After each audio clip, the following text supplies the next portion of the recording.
ओम साईनाथाय नमः। नमस्कार दोस्तों, आशा करती हूँ कि आप सब स्वस्थ हैं और अपना ख्याल रख रहे हैं। साईं बाबा को जिसने भी सिर्फ एक बार सच्चे मन से बुलाया, उनकी हर मुरादें पूरी कर देते हैं बाबा। हमारे पूजनीय साईं बाबा, जिनको गुरु का दर्जा प्राप्त है, बहुत ही सरल और सादगी से भरपूर हैं।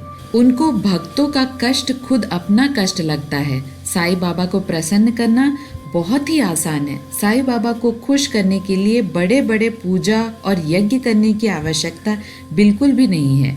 आज इस वीडियो में हम साईं बाबा के पूजा और 9 गुरुवार व्रत में किन चीज़ों को ध्यान में रखना चाहिए, कौन सी चीज़ें भोग में चढ़ानी चाहिए और किन चीज़ों को भूल कर भी नहीं करना चाहिए, उन चीज़ों के बारे में चर्चा करेंगे। अगर आपको यह वीडियो अच्छा लगे तो लाइक, शेयर और सब्सक्राइब ज़रूर कीजिएगा। बेल बटन को दबाना ना भूलें ताकि हम इसी तरह अपने हर वीडियो की नोटिफिकेशन आप तक पहुंचाते रहें। आगे बढ़ते हैं और जानते हैं कि साईं बाबा की पूजा के दौरान और साईं बाबा के 9 गुरुवार व्रत के दौरान किन किन चीज़ों की जानकारी आपको होनी चाहिए। साईं बाबा का 9 गुरुवार का व्रत कलयुग में सबसे फलदायी और जल्दी फल देने वाला व्रत है। अगर आपको यह व्रत किस तरह से निभाना है, इसकी जानकारी नहीं है तो मैंने इस पर एक पूरी वीडियो बनाई है। मैं ऊपर आई बटन पर उसका लिंक दे दूंगी, आप देख सकते हैं उस वीडियो को। साईं बाबा की पूजा के लिए गुरुवार का दिन सर्वश्रेष्ठ माना गया है और साईं बाबा की पूजा के लिए सर्वप्रथम सुबह सुबह स्नान आदि से निवृत्त हो जाएं। इसके बाद सच्चे मन से जल, दूध और दही को मिलाकर साईं बाबा को स्नान कराएं। फिर स्वच्छ जल से साईं बाबा को स्नान करा के सूखे कपड़े से पोंछ दें।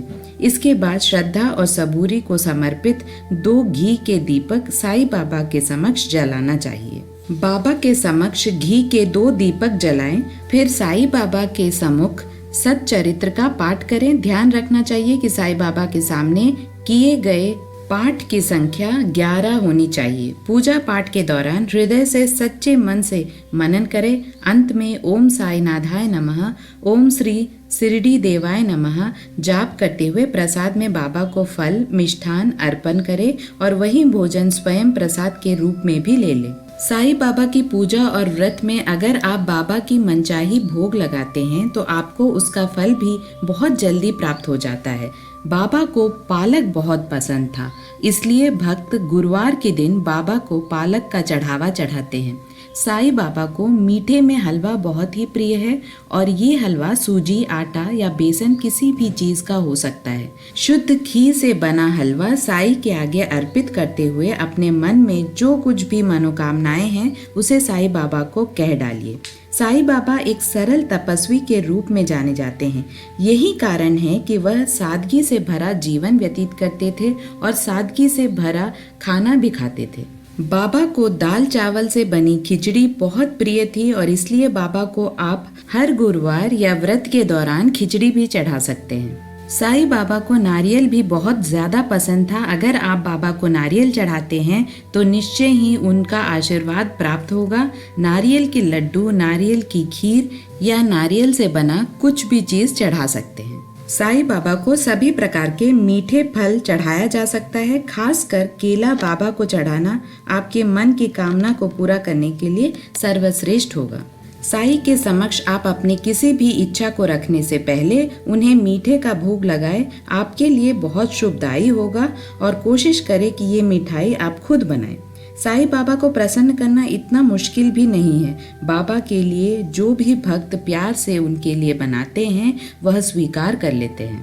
इन सारे भोगों के अलावा बाबा को व्रत रखने के समय और पूजा के समय कुछ नियमों का पालन करना जरूरी होता है ताकि आपको जो भी मनोकामनाएं हैं वह आसानी से पूरी हो जाएं।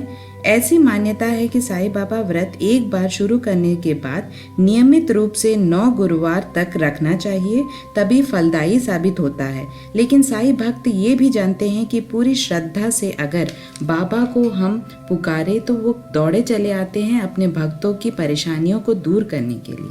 साईं बाबा का व्रत इतना सरल है कि सुनकर आप खुद ही समझ जाएंगे कि बाबा सदैव अपने भक्तों के लिए चिंता करते थे।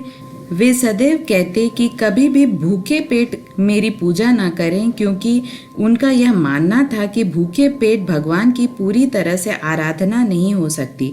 इसलिए कहते हैं कि 9 गुरुवार व्रत में भी आपको भूखे पेट नहीं रहना है, क्योंकि भूखा रहना बाबा को पसंद नहीं है। व्रत के दौरान आप फल या खिचड़ी का सेवन कर सकते हैं। साईं बाबा को फूलों के प्रति बेहद लगाव रहता था। वे अपने आसपास रंग बिरंगे फूलों को देखकर बेहद प्रसन्न होते थे। इसलिए भक्त गुरुवार के दिन बाबा को फूलों की माला चढ़ाएं और ताजे फूल जरूर अर्पित करें।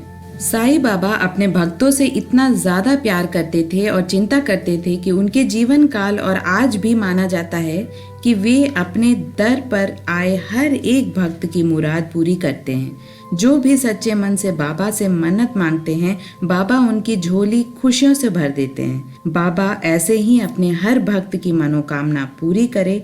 इसी आशा के साथ हम यह वीडियो समाप्त करते हैं। आशा करते हैं कि यह वीडियो आपको पसंद आया होगा। हम मिलते हैं अगले वीडियो में। ओम साईनाथाय नमः।